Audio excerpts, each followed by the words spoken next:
Hello guys, welcome back to my channel. ఈరోజు మీకు ఒక అద్భుతాన్ని చూపిస్తాను. అది మనమే చేసింది. ప్రతిసారి కామన్ ఫుడే తిని తిని బోర్ కొడుతుందా? అయితే ఒకసారి ఇలా ట్రై చేయండి. పుల్ల పుల్లగా, కారం కారంగా చాలా బాగుంటుంది. ఇది నా ఫస్ట్ టైం ఎక్స్పెరిమెంటల్ రెసిపీ అని చెప్పొచ్చు. మా ఇంట్లో నేను మా వారే ఉంటాం కాబట్టి అది హిట్ అయినా ఫ్లాప్ అయినా అడ్జస్ట్ అవుతాం. అదే మామిడికాయ ముక్కలు పచ్చడి. నేను ఎలా చేశానో చెప్తాను, మీరు ఎలా చేస్తారో కామెంట్ బాక్స్లో చెప్పండి. ఒక ఫ్రెష్ మామిడికాయని తీసుకొని సన్న ముక్కలుగా ఇలా కట్ చేసుకొని పెట్టుకోండి. ముందే చెప్తున్నాను, మామిడికాయ మాత్రం తడి ఉండకూడదు. పచ్చళ్ళలోకి ఆవపిండి అవసరం. అందుకే నేను ఇన్స్టెంట్గా ఇలా ఆవాల్ని తీసుకొని రోస్ట్ చేసుకున్నాను పొడి చేసుకోవడానికి. అది నాకు పౌడర్ అయింది, మీరు అలా ట్రై చేయకండి, పొడి కొట్టుకోండి. తర్వాత అలానే మెంతుల్ని కూడా హీట్ చేసుకొని మెంతి పొడి కూడా కొట్టేసుకున్నాను. నాకెందుకో కొంచెం మామిడికాయలు తడిగా ఉన్నట్టు అనిపించాయి. నేను తర్వాత టవల్లో పెట్టి ఇలా క్లీన్ చేసుకున్నాను తడిపోయేంత వరకు. దీన్ని సరిగ్గా చేసుకుంటే నిల్వ కూడా ఉంచుకుంటారు. క్లీనింగ్ ప్రాసెస్ అయ్యాక ఇలా మామిడికాయల్ని చిటికేస్తే అలా బౌల్లో పడేలా చూసుకోండి. ఓకే, ఇంకా ప్రాసెస్లోకి వస్తే ఉప్పు, కారం, మెంతిపిండి, ఆవపిండి ఇందాక కొట్టుకున్నా కూడా వేసేసుకోండి. చక్కగా అలా కలిసినవన్నీ చేత్తో మిక్స్ అయ్యేలా బాగా కలుపుకోండి.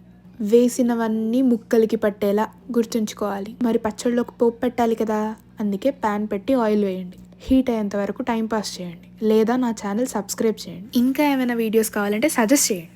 ఆయిల్ హీట్ అయ్యాక ఆవాలు వేయండి. వాటి తర్వాత జీలకర్ర, కొన్ని ఎండుమిరపకాయలు, ఆ తర్వాత కరివేపాకు. ఇంటికి ఇల్లాలు ఎంత ముఖ్యమో మన వంటకి ఇంగువ అనేది అంత ముఖ్యం.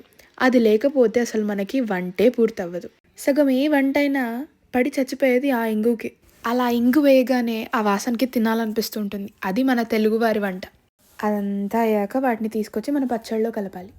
అలా వేసేసిన తర్వాత కొంచెం వేడిగా ఉంటుంది, జాగ్రత్త.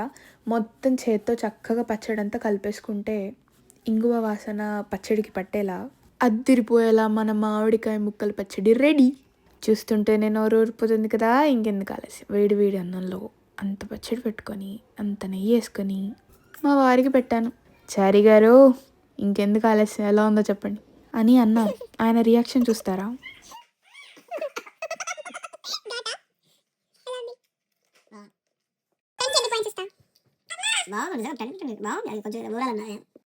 ఈ పచ్చడి నెక్స్ట్ డేకి ఊరుతుంది. ఊరితే ఇంకా బాగుంటుంది. తప్పకుండా మీరు కూడా ట్రై చేసి ఎలా ఉందో నాకు కూడా చెప్పండి.